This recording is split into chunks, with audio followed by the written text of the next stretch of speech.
Raphael and Elena home from Japan the previous day, he looked none the worse for wear after having been kidnapped and caught in the middle of a battle between archangels. Dmitri felt his lips curve. Unfortunately, the angel, with his wings of silver-kissed blue and eyes of gold, was right. Dmitri hadn't yet succumbed to the ennui that affected so many of the immortals, for the simple reason that he never stayed still.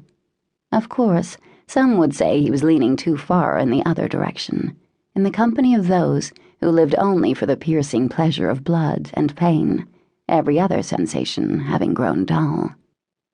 The thought should have concerned him. That it didn't, that concerned him. But his inexorable descent into the seductive ruby-red darkness had nothing to do with the current situation. He has nascent fangs. The small, immature canines appeared almost translucent. But he's not one of ours. Dmitri knew the name and face of every vampire living in and around New York. Neither does he fit the description of any of the maid who've gone missing across the wider territory. Ilium balanced his blade on a fingertip, the yellow glow from the streetlight reflecting off it in an unexpected spark of color, before he began to play it through his fingers once more. He could have belonged to someone else, tried to escape his contract, run into trouble.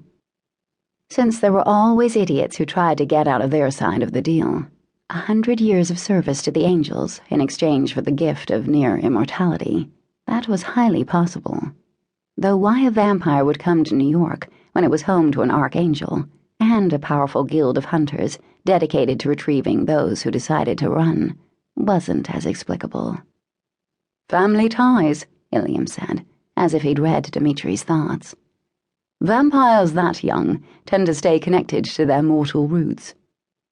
Dmitri thought of the broken, burned-out shell of a house he'd visited, day after day, night after night, until so many years had passed that there was no longer any sign of the small cottage that had once stood there.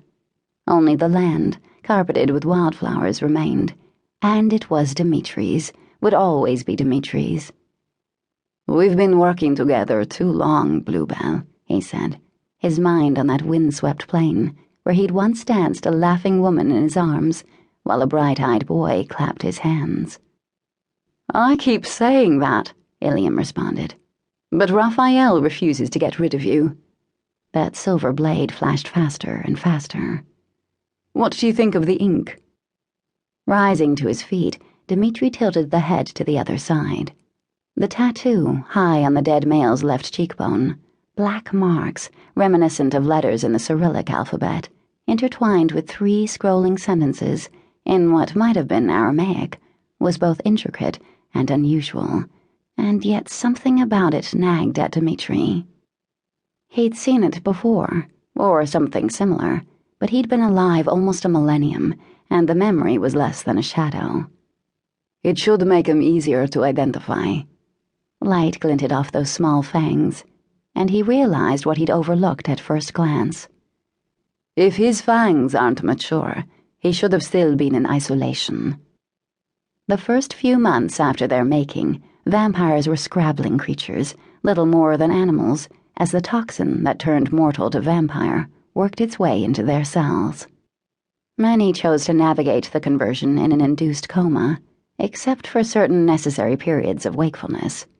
Dmitri had spent the months after his violent making locked in iron chains on a cold stone floor. He remembered little of that time beyond the ice of the stone below his naked body, the rigid grasp of the manacles around his neck, his wrists, his ankles. But what came after he woke as an almost immortal, that he would never forget, not even if he lived to be 10,000 years old. Wild blue across his vision, the flickering yellow light turning the glimmering threads of silver in Ilium's feathers to pewter. The guild has good databases, the angel said, closing his wings and slipping away the knife at the same time. Yes. Dmitri had ways to access those databases without guild cooperation, had done so on many a previous occasion, but it might be a good move to loop the hunters into this case, so they knew to alert him to any similar incidents, because the instincts, honed by close to 1,000 years